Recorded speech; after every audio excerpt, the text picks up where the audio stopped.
wala na tayong content ngayong araw. Paano kaya ang gagawin natin ngayon?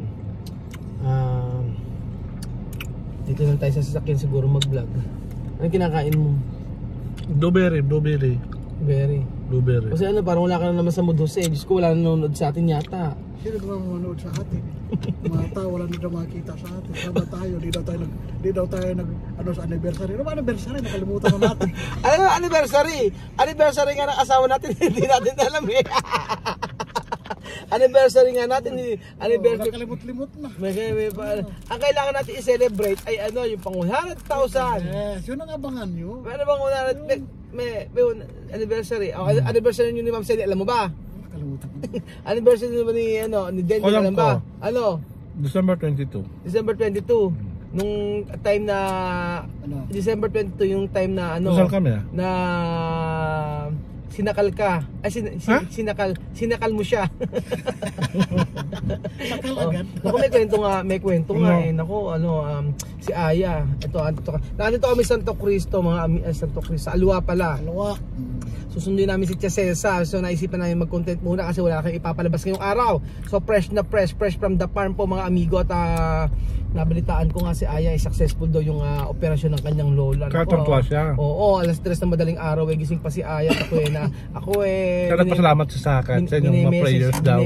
Message ko nga si Aya kung ano nangyayari sa kanya. Baka alam mo naman si Aya, love na love niya yung kanyang lola. Naiiyak daw nga siya dahil daw na pag after operation nun, sige daw dal nung kanyang lola. Kaya nga eh. So kasi marami nagsasuggest kasi 75 years old na. Alam niyo naman pag 75 years old na, mahina na yung immune system. Ganon, sabi nga wag na raw po opera, pero yung lola ni Aya gusto ilaban. Kagaya ng ating YouTube channel sa 5 Pilipinos, ilalaban natin hanggang kamatayan. Laban kung laban. 100,000 lang tayo. Bahala na sila mag-unsubscribe. Basta nakuha na ang silver play button. Nakakatawa. Ayaw naman kalimutan. Magla-like naman kayo. Kaya kasi medyo ayaw natin galingan yung pagbablog. Tapos ayaw hindi ka man lang makikipagbardagulan. Gusto mo yung masiyahin lagi, bardagulan yung content natin. Ano Ano bang mga bardagulan mo napaka-perfect na anong perfect mukha natin. Parang iba ang gupit mo, Belgium. Parang iba, oh. Sabi nga, alam mo, sabi nung may nagpunta dito subscriber, sabi mo naman kay Belgium ano daw eh. O hindi ka nakikita. Sabi nga naman gwapo-gwapo. Sabi kay Belgium, ang gwapo-gwapo ka ni Belgium. Thank you, ma'am. Sino yan? Si ma'am? Bakit sabi kay Belgium na ako, nang pagpunta rin sa si Belgium pala, ang bata-bata, ang itsura. Si Jose, sinabihan. Ano ba yung camera na yan? Si Jose, ang batang-bata daw ni Jose. Masarap sana bata-bata.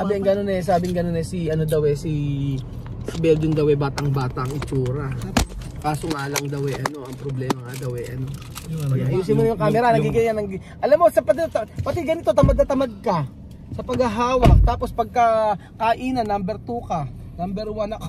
Ma'am Christy, Ma'am Ate Christy pala. Tita Christy, shout out sa Tita Christy, kain tayo nito. Alam mo, sabi gano'n, ito yung mga videos natin na wala ka kwenta-kwenta pero nakakatawa.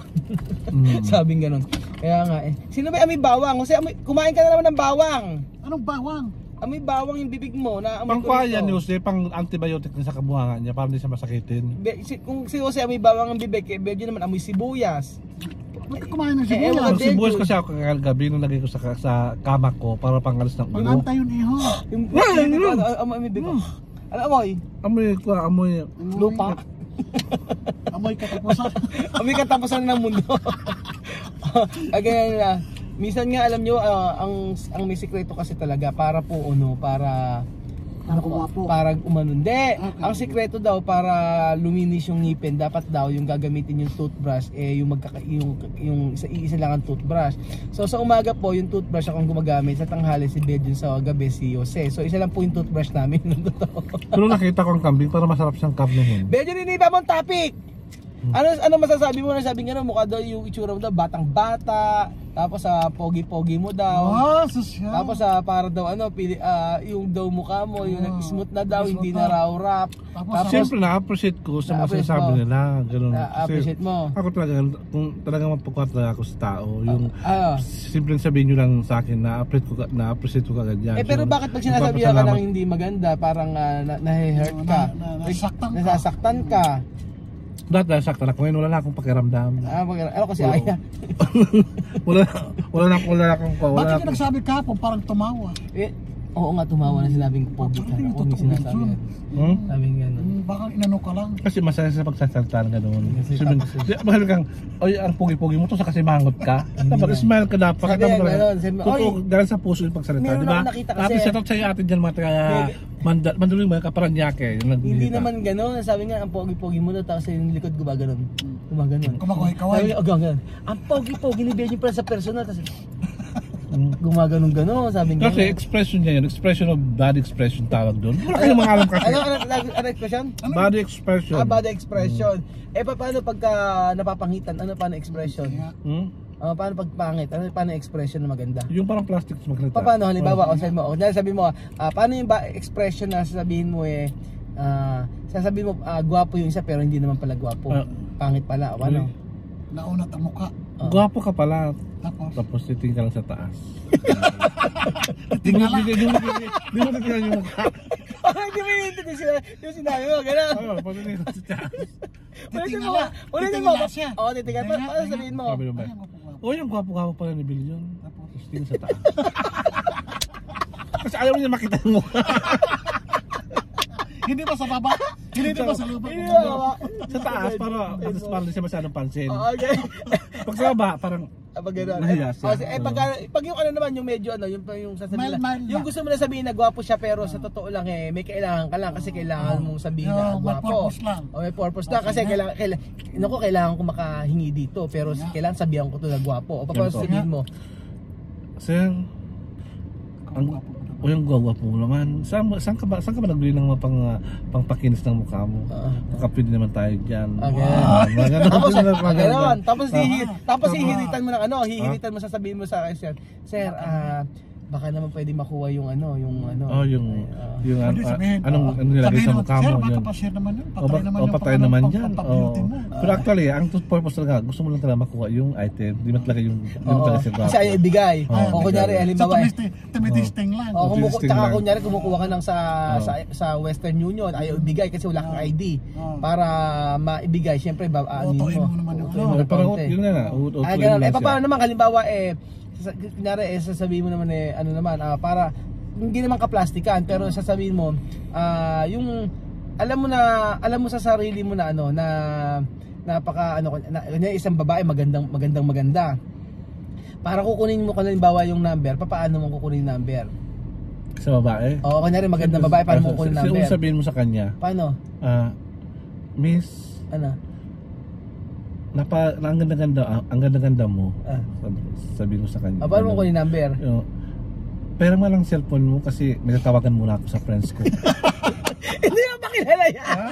Hindi mo pa kilala. Hindi, meron ano babae. Tapos pagkari, Kilalanin mo muna. kukunin mo agad yung number, yung cellphone, tatawag ka. Tapos ano gagawin mo sa cellphone? Miss, ang ganda-ganda mo. Tapakin sa mukha mo. Ay, nakalimutan ko pala. May problema pala sa bahay. May na-accidente pala yung kamag-anak ko. Kailangan ko tawagan. Wala na akong load.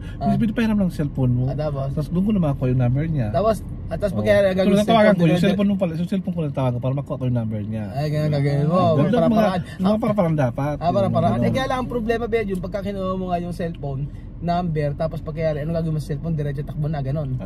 Takbo mo. Alam mo, hindi ako ganun tahawa. Alam mo sa akin, snatcher. Kita mo ako may pagka-snatcher, pero hindi ako ganun. Ano na? Kita mo ako may pagka-snatcher, pero hindi ako ganun, guys.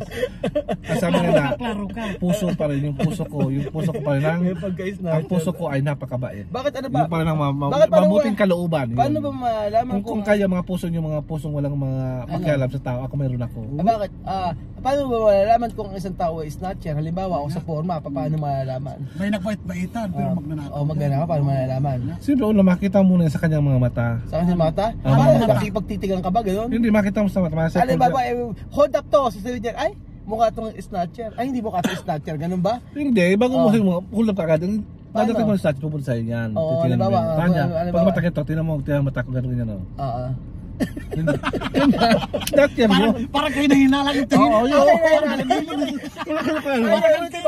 Yung hold up tayo. Di ba yung hold up tayo sa AJ? Paano yung mata ng snatcher? Paano yung mata ng snatcher? Malapit sa'yo yan. Okay. Kanya lahat mata ng snatcher.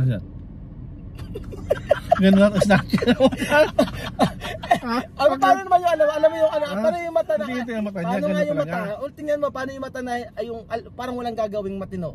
Ano? Paano yung mata nang walang gagawing matino?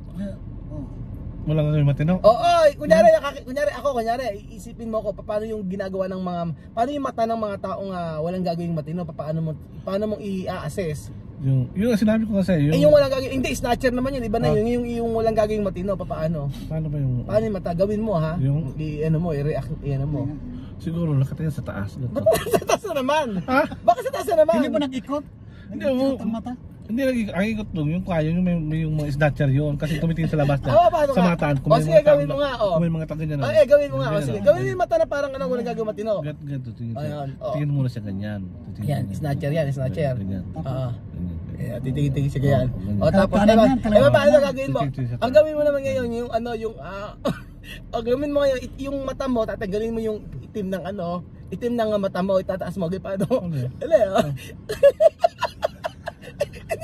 Gandaan mo! Okay. Ano, malapit na maano.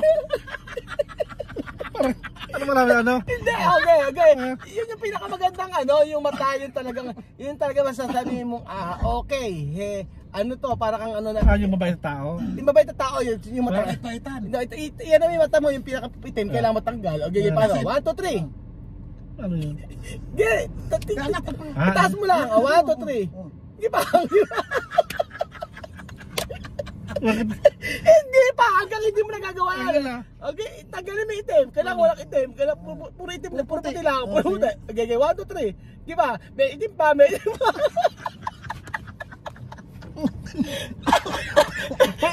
Hindi ganyan. Si Jose, gawin mo Jose. Paano yung itim? Yung kailangan puti na makikita. Hindi pwede na natago yung puti. Hindi. Alam mo, mas maganda yung kay Benjo. Ulitin mo, Benjo. Kaya wala kayong alam kasi sa mga ganyan. Oo, nga. Eye psychology, ang tawag doon, ina-eye to eye contact mo. Parang pag isang tao nagsinungaling, malaman mo lang sa mata niya. Eye psycho. Tapos, di ba, Eye psycho. pag nag-apply kayo ng trabaho, yung HR, tumitingin sa mata ng tao. Okay, ulitin mo nga. Ay, yung tao, pag ang tao ng sensor siya, gano'n siya. Kung titingnan mo, Ayan, pag mabait, ganito. Pag mabait, ganyan mata. Sensor siya tao. Oo, tapos pagka medyo galit. Hindi na mo Pag galit ka rin mukha. Ayan, galit. Okay, yun. Yung alam mo yung talagang yung hindi, gusto ko talaga makita yung ginawa mo yung kanina. Yung parang galit na galit ka. Galit yan. Mas maganda yung mawawala yung itim. Hindi ka marunong nun. Gawin mo. 1, 2, 3. Kaya mo yan. malapit na. Malapit na!